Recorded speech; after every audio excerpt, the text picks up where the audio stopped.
Bismillahirrahmanirrahim. Bir asırdan fazladır Filistin coğrafyasında İsrail, ırkçı ve Siyonist bir anlayışla işgal ve katliamlarını aşamalı olarak programlı bir şekilde sinsice devam ettirmektedir. Bu yılda Ramazan ayının başlamasıyla başta Kudüs ve Gazze olmak üzere tüm Filistin'de bu saldırılarına yeni bir ivme katarak daha da artırmıştır.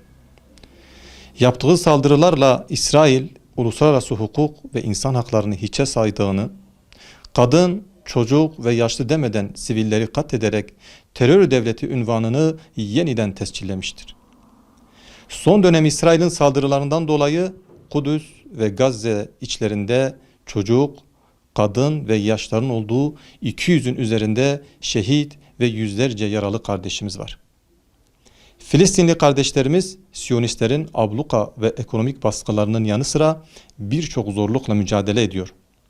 İsrail'in saldırıları ile yaşanan bu insanlık dışı uygulamalara ise birçok ülke maalesef görmezden gelerek sessiz kalıyor. Yapılan saldırılar ile sivil yaşam alanları hedef alınarak insanlık adeta kalbinden ve beyninden vuruluyor. Yaşananlar sebebiyle acil olarak başta sağlık ve gıda olmak üzere birçok alanda insani yardıma ihtiyaç vardır. Bununla birlikte bölgeye malzeme girişindeki kısıtlamalardan dolayı sağlık hizmetlerinde ciddi aksaklıklar yaşanmaktadır. Bizler Batman Umut Kervanı olarak insanlığa, barışa, Kudüs'e sevdalı tüm halkımızı Umut Kervanı Vakfı'nın başlatmış olduğu Filistin'e acil yardım kampanyasına imkanları dahilinde destek olmaya davet ediyoruz. Bunu unutmayalım.